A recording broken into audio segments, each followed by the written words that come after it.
Uchi expliqua à Hugo qu'il y avait une raison particulière derrière sa grossesse.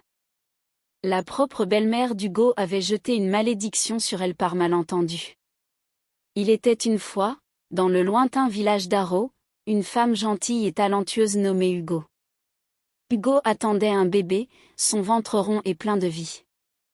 Mais son bonheur était assombri par la tristesse, car son mari était décédé 6 mois après qu'elle soit tombée enceinte. Malgré cela, Hugo n'était pas seul. Elle vivait avec sa belle-mère, qui prenait soin d'elle comme si elle était sa propre fille. Chaque jour, sa belle-mère lui disait des mots gentils et touchait doucement son ventre en lui disant « Tu vas donner naissance à un enfant merveilleux ». Ces mots réconfortaient Hugo durant cette période mêlant joie et tristesse.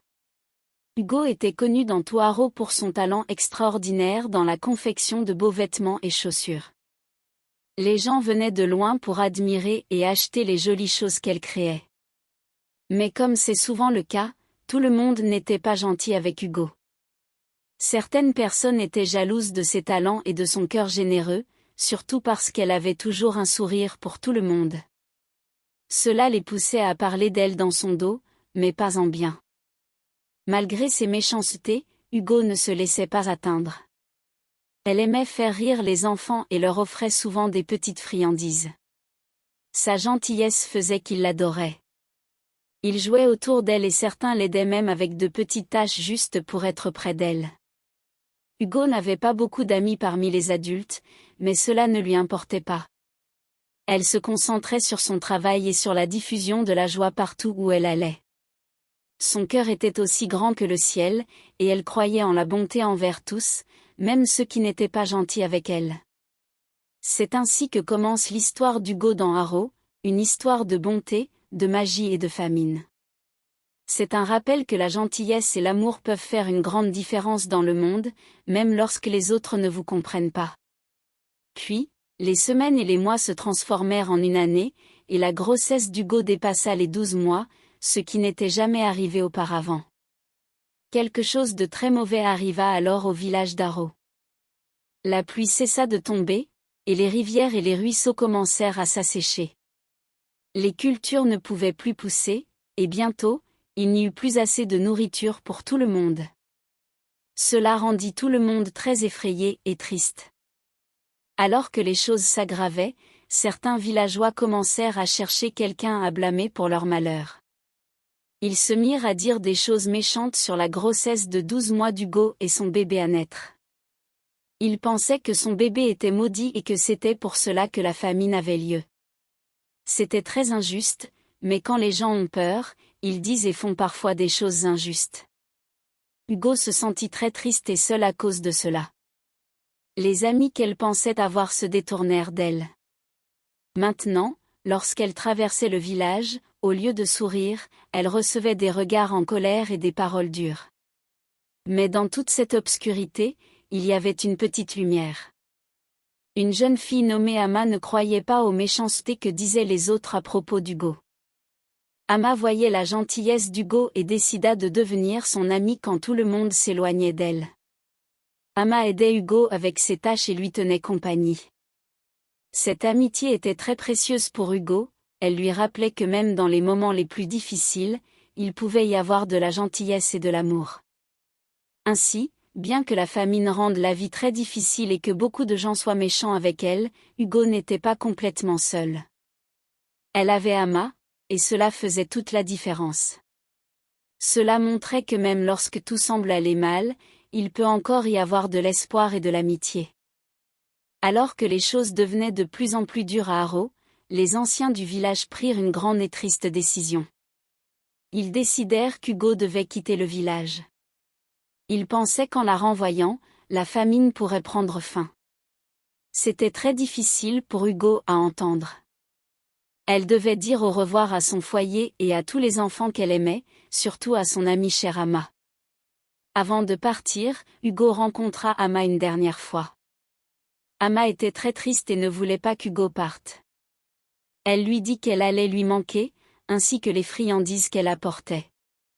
Elles s'étreignirent, et ce fut un adieu très triste. Cela montrait à Hugo à quel point sa gentillesse comptait pour Ama et les autres enfants. Seul, Hugo marcha dans la nature sauvage, un endroit rempli d'inconnus. Elle avait peur et était triste, non seulement pour elle-même, mais aussi pour son bébé. Alors qu'elle trouvait un endroit pour se reposer, se sentant plus seule que jamais, quelque chose d'incroyable se produisit. Une belle femme apparut de nulle part. Elle s'appelait Ushi et disait être une déesse de la rivière. Ushi dit à Hugo qu'elle était là pour l'aider, elle et son bébé. C'était une grande surprise pour Hugo, mais aussi un réconfort. C'était comme si le monde lui disait qu'elle n'était pas seule après tout. La visite d'Ushi marqua le début de quelque chose d'incroyable. Elle était venue parce que la gentillesse d'Hugo avait touché le cœur de la rivière, et maintenant, la rivière voulait l'aider en retour. C'était un grand moment pour Hugo, qui lui montrait que même lorsque les gens vous tournent le dos, la nature et la gentillesse peuvent encore trouver un moyen de vous soutenir. Dans un coin tranquille de la forêt, sous la garde bienveillante d'Ushi, Hugo vécut quelque chose d'extraordinaire. Elle donna naissance à son bébé. Au moment où son enfant vint au monde, le ciel s'ouvrit et une pluie commença à tomber. Ce n'était pas une pluie ordinaire, mais une tempête puissante et vivifiante qui s'étendit jusqu'à Haro, mettant fin à la longue et dure sécheresse. Ce n'était pas une simple coïncidence. Ushi expliqua à Hugo qu'il y avait une raison spéciale derrière sa grossesse.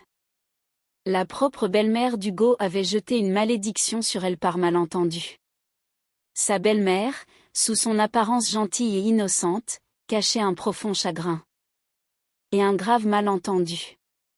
Elle croyait qu'Hugo était responsable de la mort prématurée de son fils, le mari d'Hugo. Dans son chagrin, elle pensait qu'en jetant la malédiction, elle rendait justice, sans connaître la vérité sur le sort de son fils. Mais la bonté d'Hugo et sa gentillesse envers les autres, en particulier envers les enfants et même les étrangers, avaient appelé à l'aide divine. Astérisque astérisque aide divine astérisque astérisque. Ushi, la déesse de la rivière, avait été envoyée pour protéger Hugo et son bébé, transformant ce qui était destiné à leur nuire en une bénédiction. Le bébé n'était pas simplement une nouvelle vie, mais un signe d'espoir et une promesse de jours meilleurs pour le village. Ushi dit à Hugo que son enfant était destiné à ramener la prospérité et la fortune à Haro. Le bébé devait accomplir un héritage oublié, un héritage de paix, de prospérité et d'unité pour le village. Après la pluie miraculeuse et la naissance de son enfant, maintenant connu sous le nom de Astérisque la fille déesse Astérisque, Hugo décida qu'il était temps de retourner à Haro. Le village avait beaucoup changé depuis son départ. La pluie avait mis fin à la famine, mais elle avait également apporté des tempêtes de vent et d'autres défis. Ces moments difficiles poussèrent les villageois à voir les choses différemment. Ils comprirent l'importance de la gentillesse, de la coopération et de la foi en quelque chose de plus grand qu'eux-mêmes. Lorsqu'Hugo retourna à Haro avec son bébé, les villageois furent sous le choc. Ils ressentirent de nombreuses émotions à la fois, de la surprise, de la culpabilité pour la façon dont ils l'avaient traité, et un respect qu'ils n'avaient jamais ressenti auparavant. Ils virent à quel point Hugo avait été forte, malgré toutes les épreuves qu'elle avait traversées, tout en gardant l'amour dans son cœur. Astérisque astérisque la fille déesse astérisque astérisque. Le voyage d'Hugo lui avait beaucoup appris. Elle avait fait face à la solitude, à la peur et au rejet, mais elle n'avait jamais abandonné. Au contraire, elle était devenue plus forte, remplie d'amour et d'une profonde compréhension des mystères de la vie. Quant à sa fille, la fille déesse, elle était le symbole vivant de tout ce qu'Hugo avait traversé. Elle représentait la lumière et l'espoir, même dans les moments les plus sombres. Les villageois accueillirent Hugo et sa fille à bras ouverts. Cette fois-ci, ils comprirent que la gentillesse d'Hugo et la naissance de sa fille avaient, d'une certaine manière, rassemblé tout le village et rendu cet endroit meilleur. Hugo pardonna à sa belle-mère, et la fille déesse grandit pour devenir un symbole d'espoir pour Haro, montrant à tous que, avec un peu de gentillesse et de foi, l'avenir pouvait être brillant et plein de promesses. Conclusion Ce dernier chapitre de l'histoire d'Hugo est un magnifique rappel que, peu importe à quel point les choses deviennent difficiles, il y a toujours un chemin à suivre si nous restons unis et que nous nous soutenons mutuellement. Il nous enseigne que l'amour, la résilience, et un peu de magie peuvent changer le monde, ou du moins notre petite partie de celui-ci. J'espère que vous avez apprécié cette histoire. Si c'est le cas, merci de liker la vidéo, de la partager avec votre famille et vos amis, de laisser un commentaire, et de ne pas oublier de vous abonner à la chaîne et d'activer la cloche des notifications pour d'autres histoires enchanteresses comme celle-ci. Au revoir.